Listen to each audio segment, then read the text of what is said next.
Hai semua, selamat datang di channel Baca Saham. Pada video ini, kita akan membahas satu topik dengan judul berikut ini. Tapi seperti biasa, semua pembahasan bukan rekomendasi dan hanya informasi. Ingat, kerugian kamu tanggung sendiri ya. Nah, pada video kali ini saya tertarik membahas salah satu saham yang sebentar lagi akan IPO, yaitu CDIA. Mungkin kamu sudah nonton beberapa pembahasan terkait saham ini. Jadi, untuk video kali ini jadikanlah hanya sebagai second opinion saja. Saya mau menampilkan satu artikel yang dikutip dari money.kompas.com dengan judul Fakta IPO CDIA, Harga Saham, Jadwal, dan Penjamin Emisi Efek. Artikel ini ditulis pada tanggal 19 Juni tahun 2025. Detailnya sebagai berikut. PT Chandra Daya Investasi atau CDIA, perusahaan milik grup TPIA yang terafiliasi dengan konglomerat Prajogo Pangestu, akan segera mencatatkan saham perdana di Bursa Efek Indonesia.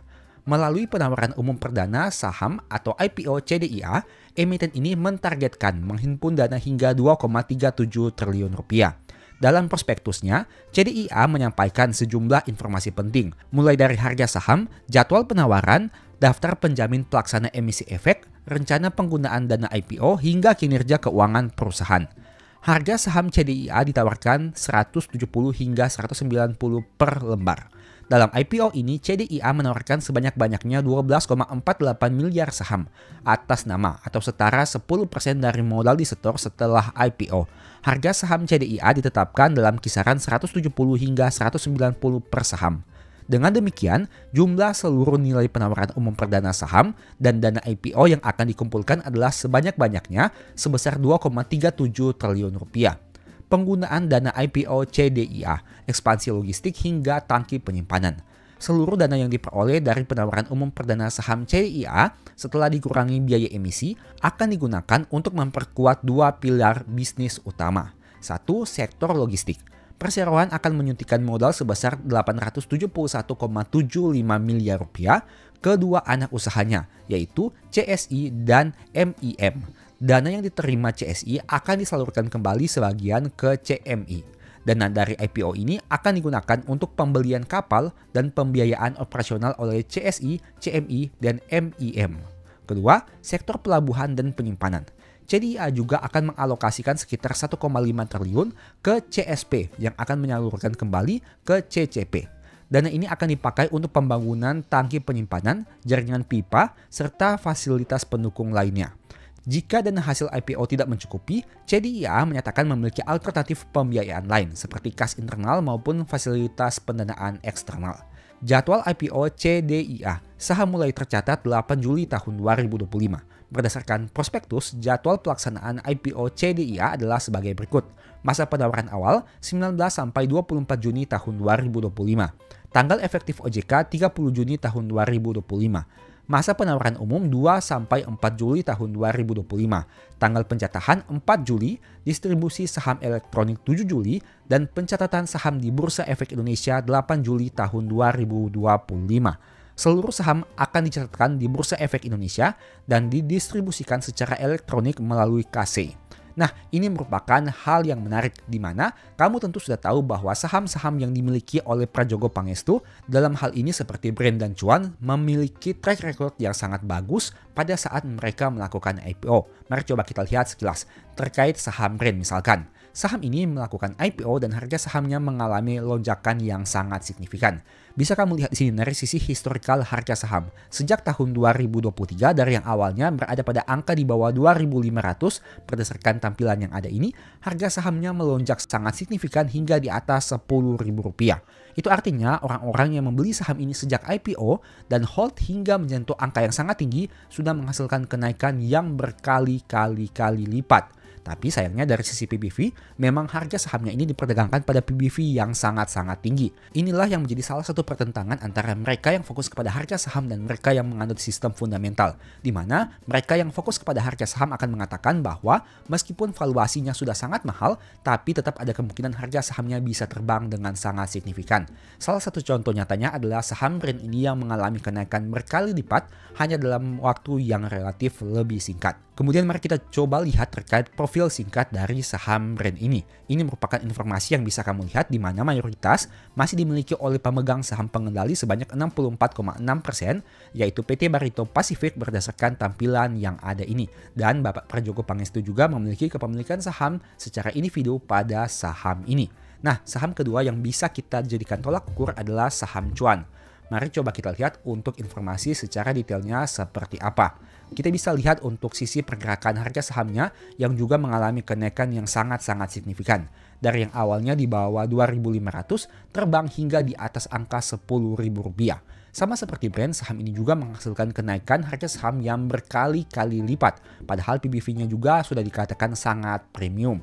Nah, ini juga merupakan hal yang sangat menarik karena dari dua saham yang sudah listing, baik itu brand maupun cuan, keduanya menghasilkan kenaikan yang sangat-sangat jumbo dengan kenaikan yang berkali lipat jika dibandingkan dengan harga IPO.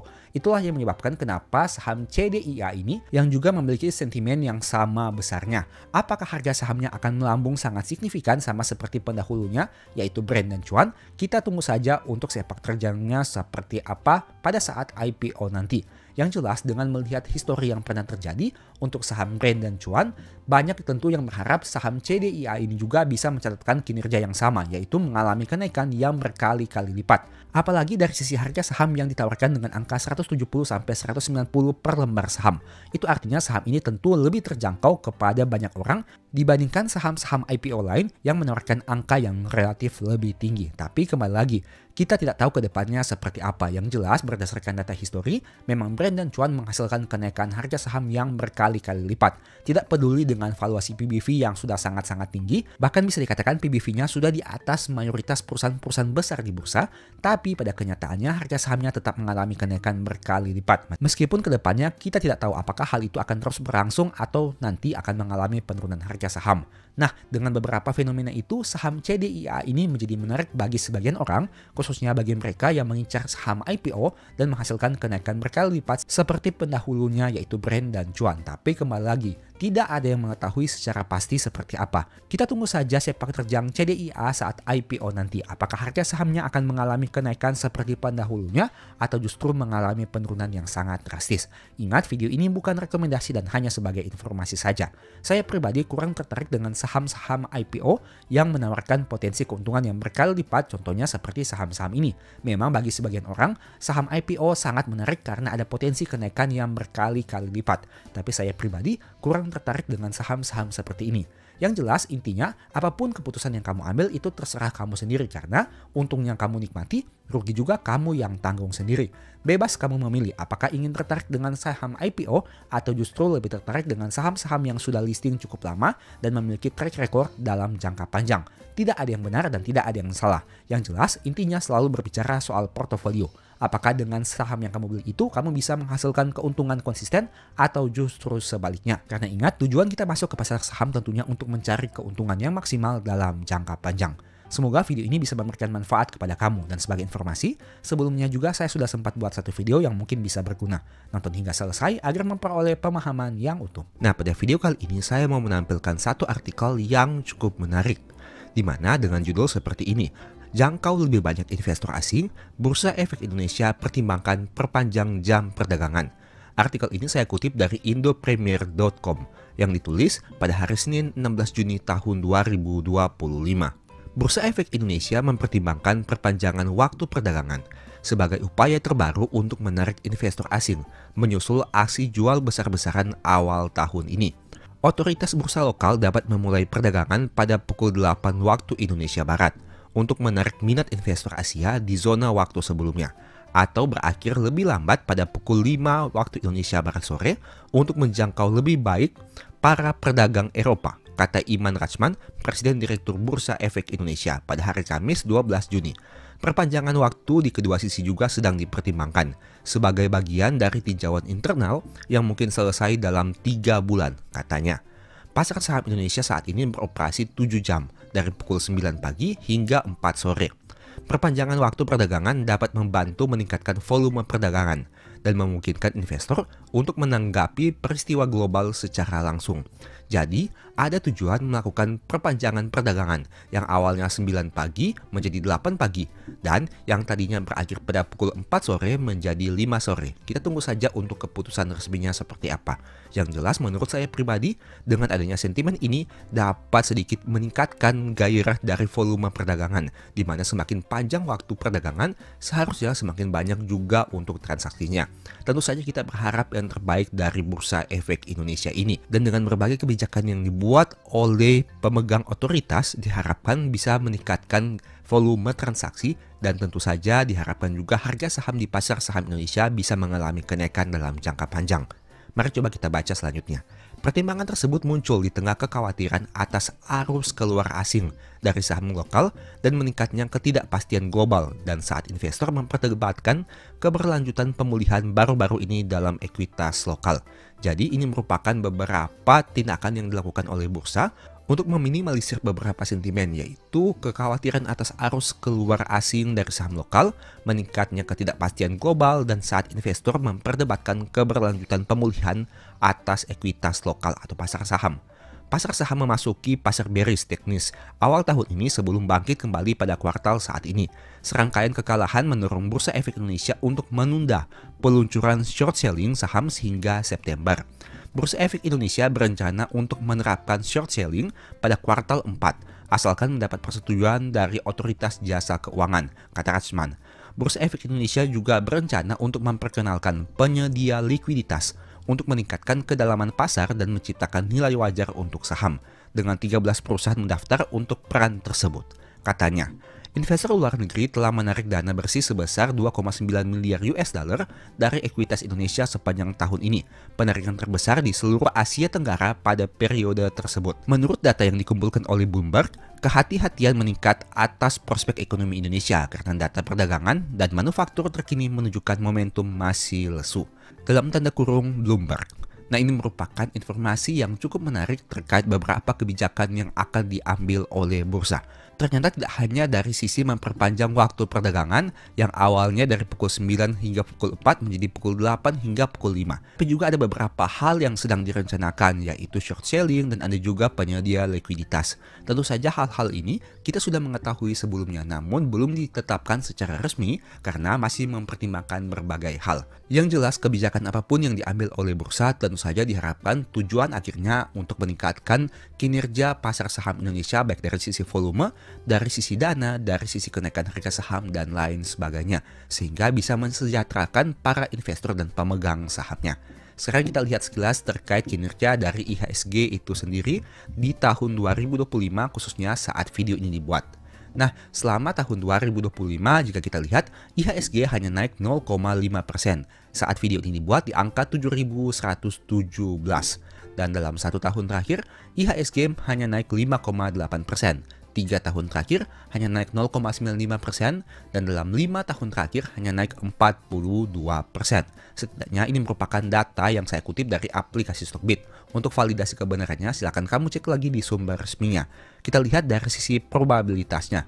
Kita tarik dengan jangka waktu yang cukup panjang. Katakanlah misalkan kita mengambil data 20 tahun terakhir. Nah, dari data ini bisa kamu lihat, IHSG sendiri ini sempat beberapa kali mengalami koreksi, yaitu pada tahun 2008 sebanyak 50%, tahun 2013 sebanyak 1,1%, tahun 2015 sebanyak 11,3%, tahun 2018 sebanyak 2,7%, tahun 2020 sebanyak 5,2%, dan tahun 2024 sebanyak 2,5%. Nah, tapi menariknya, jika kamu menganalisa data sejak tahun 2006 hingga tahun 2024, IHSG tidak pernah turun 2 tahun berturut-turut. Contohnya, seperti di tahun 2008 turun 50%, di tahun selanjutnya atau tahun 2009 naik 83%. Saat IHSG turun 1,1% di tahun 2013, di tahun 2014 naik 21%. Saat IHSG turun 11% di tahun 2015, di tahun 2016 naik 15%. Saat IHSG turun 2,7% di tahun 2018, di tahun 2019 naik 1,6%. Saat IHSG turun 5,2 di tahun 2020, di tahun 2021 naik 9,7%. Nah, pertanyaannya, bagaimana dengan tahun 2025? Mengingat di tahun 2024, IHSG sudah turun 2,5%.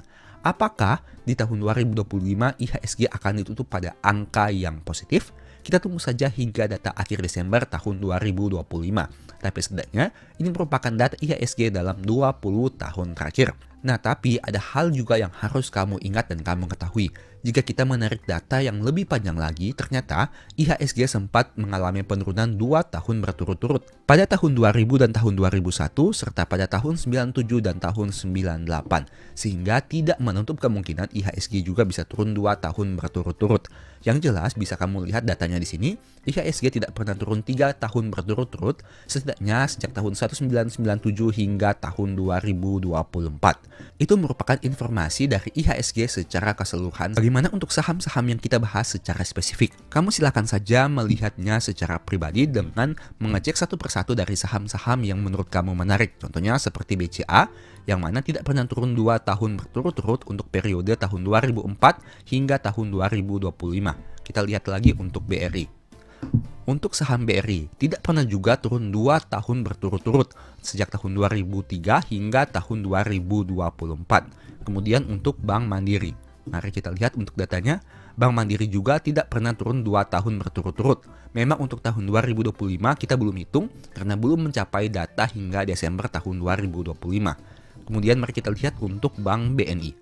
Untuk Bank BNI ternyata pernah mengalami penurunan 2 tahun berturut-turut, yaitu pada tahun 2011 ke tahun 2012 dan bahkan 3 tahun berturut-turut pada tahun 2018, 2019 dan tahun 2020 dengan penurunannya di atas 10%. Ini merupakan informasi penting yang harus kamu ketahui.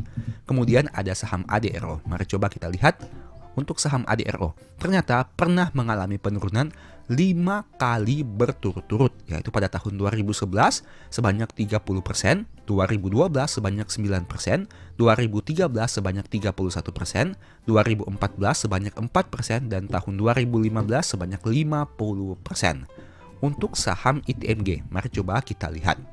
Untuk saham ITMG pernah turun 3 tahun berturut-turut, yaitu pada tahun 2013, 14, dan 15. Saham PTBA, coba kita lihat secara sekilas. Untuk PTBA pernah turun 3 tahun berturut-turut, yaitu pada tahun 2011, 12, dan 13. Kemudian mari kita lihat untuk saham berikutnya yaitu UNTR. UNTR pernah turun 4 tahun berturut-turut pada tahun 2012, 13, 14, dan 15. Untuk saham TLKM, mari coba kita lihat datanya. Telkom pernah turun 2 tahun berturut-turut, yaitu pada tahun 2007 dan tahun 2008, tahun 2010 dan tahun 2011. Nah, itu merupakan beberapa pembahasan sederhana terkait IHSG dan saham-saham tertentu. Jika kamu ingin mencari saham yang menurut kamu menarik, silahkan coba saja melakukannya secara mandiri. Tapi disclaimer dulu, ini merupakan informasi dan tampilan dari aplikasi Stockbit saja. Untuk validasi kebenarannya, silahkan kamu cek lagi di sumber resminya.